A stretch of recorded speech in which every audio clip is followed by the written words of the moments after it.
Silere ai cha kalla tar masam ji kitang di joli bu ko gumba sawhala dum yarni ko momo puthore am hai jai kayam oiduino de khangde. Hi guys, good morning mayam. Good morning. Asi di vlog se breakfast ay haujalage mayam adum yengbiyo. Breakfast taw boloraga kananom na kawre na thoubane ba aduduga star gi gift ama lae. Star cement gi ne ko sana thin bala e ko 2 gram ne 24 carat ne ko 999 2 gram oi ko ai gi sana saba yarani san khai di phabati hai ko ado 2 gram hai jai kayam oiduino de khangde thin bala e ko khoi gi dukan gi ne ko yengone aina tu phiron je setpi ge na ne lowthok pagi changi ngai da powder tai na angang jong ne tum lairam ha ba kullaga tum lairam aina powder dairam bane ba sigi khangau ga phuri moja phuri ka je lipi ge na jambo dai lowthok inge da lak ba ui re tum lairam wa ne da masam ga je loi chot li bane ba tau bi jong lam na he liba lam jina haujikan jina lam je kho he na ma mayam gi anga ngai loi tongna ro khangde ba I cha ji lam khu yen je leitre haujikan kapte ni ngai tau de ha wa ni ko lam di bu ish khut khuleng je ma ge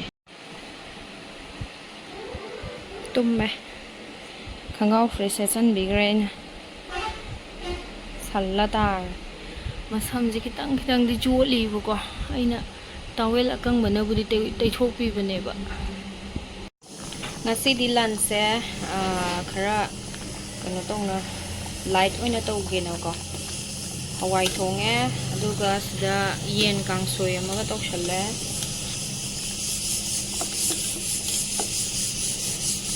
we che amuk khara hengkat le bu ko adugi tawwe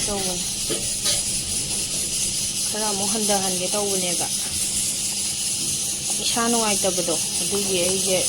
kano hidang inga kaptana khotana tawdu je doctor na weightloss to matong khara tawdino na harpa adugi tawdabane ba ko ada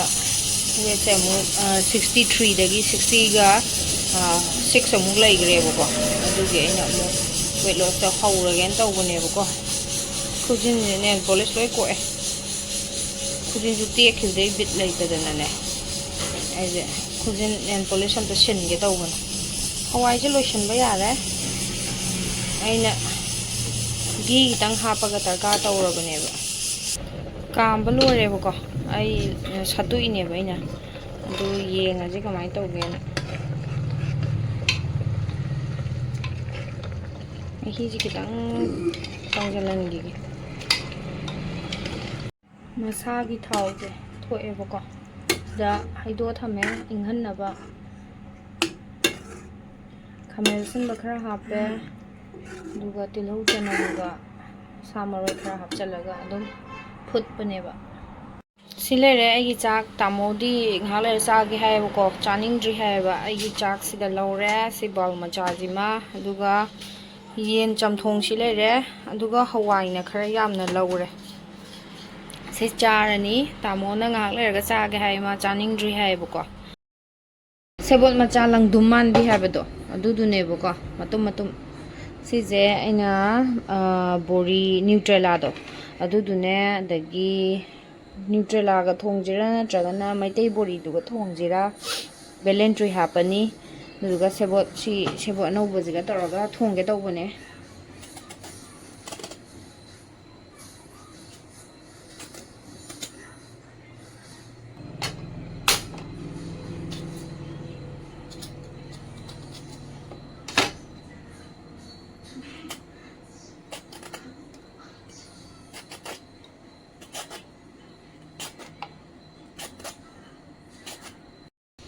silere sebot maku khokpa jingdo ko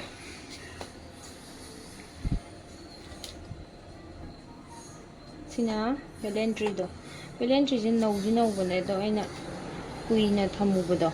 dugi kayno khuijanbay wan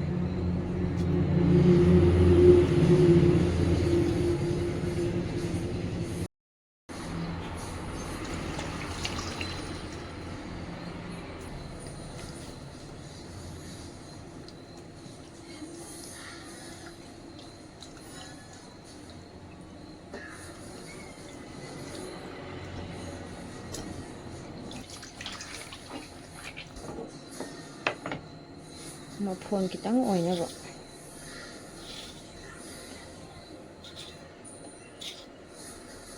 duga sebot se soiba haurage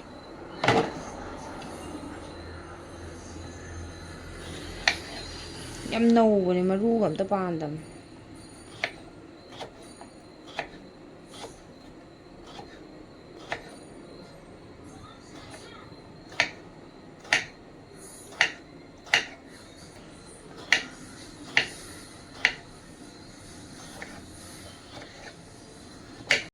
Sebot thongbada thakadaba machandu sida leire maroi nakupi je thakpa haubane bako aduduna aina maroi nakupi je khara hapchange na tawbane duga sebot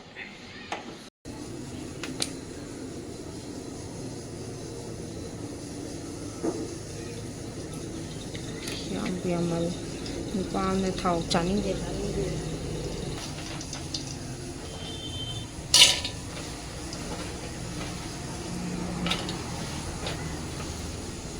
bori khara thadare maitai bori oina hapag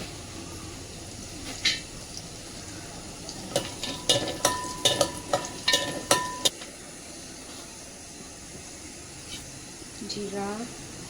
black pepper ahum mari hapchalaga hing kitang thon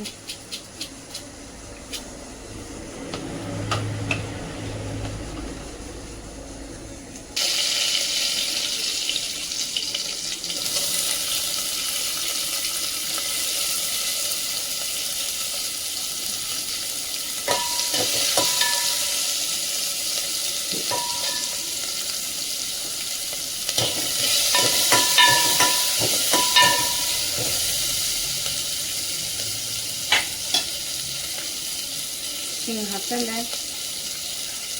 chanam hapchale maroi gi makhoki saruk rom jingmuge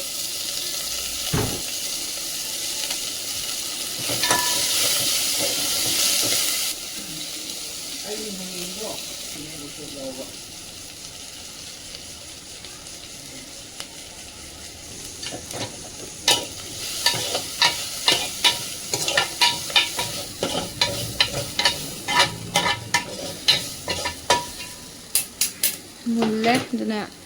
hapchalage che hapchalage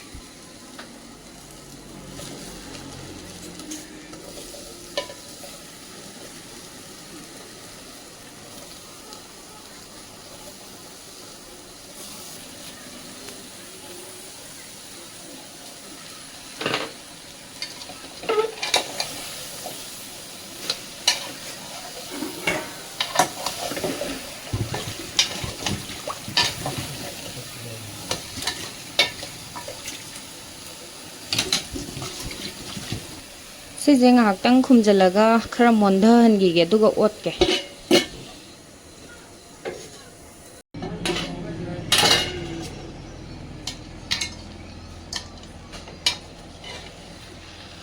khara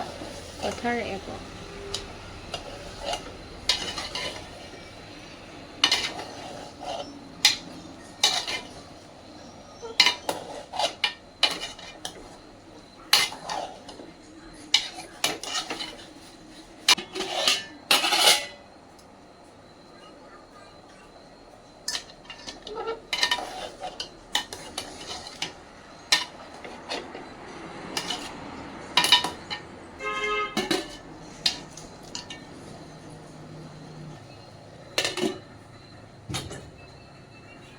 munjala aina sigi kaino je bori je khara ngana thai je khara pop thok wa leba ko si je dugi mulla avan nasai amuk ot khibaduga handkki jiga khatani ko barabar ta le sebot yam nawe ko duna ꯌꯥꯝ ꯊꯨꯅ ꯃꯨꯜꯂꯦ ꯑꯂꯨꯗꯤ ꯃꯨꯜꯂꯕ ꯇꯧꯔꯤꯁꯤꯕꯣ ꯑꯂꯨꯗꯤ ꯈꯤꯇꯪ ꯋꯥꯠꯂꯤ ꯃꯥꯜꯂꯦ ꯉꯥꯛꯇꯪ ꯊꯝꯈꯤꯒꯦ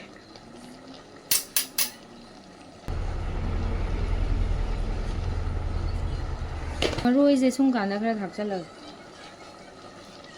ꯍꯟꯗꯛꯀꯤ ꯂꯧꯊꯕꯗ ꯍꯥꯡꯇꯣꯛꯄꯗ ꯑꯗꯨꯝ ꯌꯥꯔꯗꯕꯅꯦꯕꯀꯣ ꯑꯗꯨꯗꯨꯅ ꯊꯨꯝ ꯊꯥꯛꯑꯕꯅꯤꯅ ꯃꯔꯣꯏꯁꯨ ꯊꯥꯛꯆꯜꯂꯒꯦ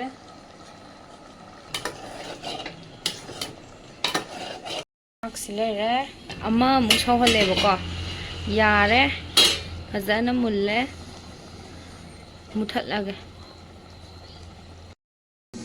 ꯆꯥꯛ ꯏꯟꯖꯥꯡ ꯊꯤꯕ ꯍꯧꯔꯦ ꯏꯟꯖꯥꯡ ꯍꯥꯞꯄꯒꯦ ꯑꯩꯒꯤ ꯆꯥꯛꯁꯤ ꯂꯩꯔꯦ ꯑꯗꯨꯒ ꯇꯥꯃꯣꯒꯤ ꯆꯥꯛꯁꯤ ꯂꯩꯔꯦ ꯆꯥꯛ ꯏꯟꯖꯥꯡ ꯐꯖꯅ ꯊꯤꯗꯣꯛꯑꯒꯦ ꯑꯗꯨꯗꯤ ꯆꯥꯛ ꯆꯥꯊꯣꯛꯑꯒꯦ ꯃꯌꯥꯝ ꯉꯥꯃꯨꯗꯤ ꯎꯕꯗ ꯏꯁꯥꯁꯦ ꯁꯛ ꯅꯤꯛꯑꯕ ꯍꯪꯒꯣꯏꯗꯅ ꯁꯤꯗ ꯀꯔꯤ ꯉꯥ ꯁꯝꯆꯦꯠ ꯍꯥꯏꯕ꯭ꯔꯥ ꯎꯀꯥꯕꯤ ꯍꯥꯏꯕ꯭ꯔꯥ ꯀꯩꯅꯣ ꯑꯗꯨꯗꯣ ꯉꯁꯥꯏ ꯑꯩꯈꯣꯏꯒꯤ ꯗ꯭ꯔꯥꯏꯚꯔꯅ ꯂꯥꯡ ꯀꯔꯤ ꯂꯨꯗ ꯆꯪꯉꯦ ꯍꯥꯏꯔ ꯀꯩꯅꯣ ꯑꯗꯨ ꯄꯤꯔꯝꯕꯅꯦꯕꯀꯣ ꯑꯗꯨꯒ ꯍꯧꯖꯤꯛ ꯇꯥꯎꯊꯣꯛꯑꯒꯦ ꯆꯥꯛꯇ ꯆꯥꯕꯗ ꯆꯥꯅꯕꯅ ꯇꯧꯕꯅꯦ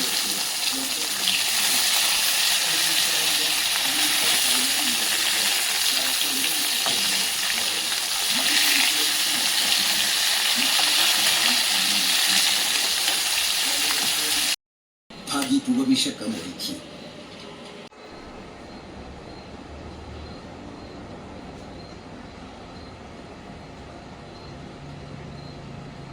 Let's go. Hai mà tăng quỷ nào. Ông thu được gì gì?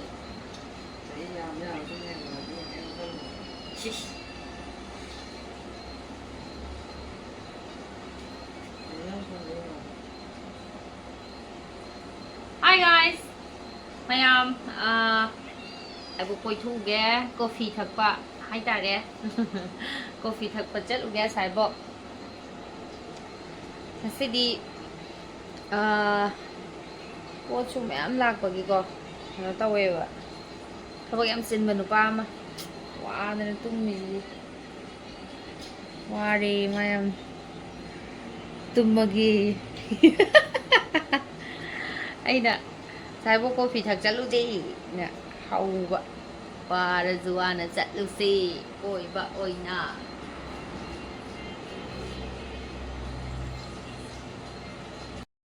Tho papa thokre le hauro masing angi thamamaje hundo maje mase chen thokre ji de chalo chalo chalo yare papa thokre tu oi lero lover ama pai je makhutta pani se toije coffee thakpa chalugi ge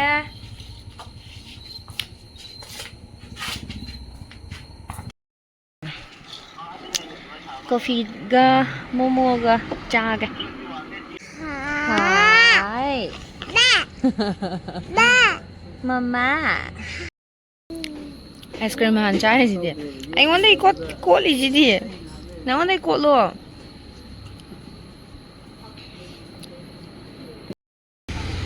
momo puthore wari sulep lepte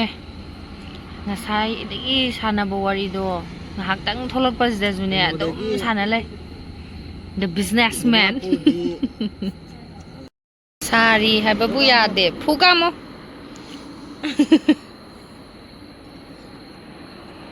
coffee chuka mar chingjal lima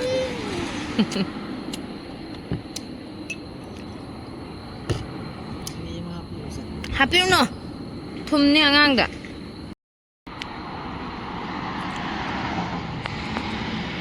phugamo phugamo thoi thoi mapana hai ni si sugar script cha hapchalu en lokhin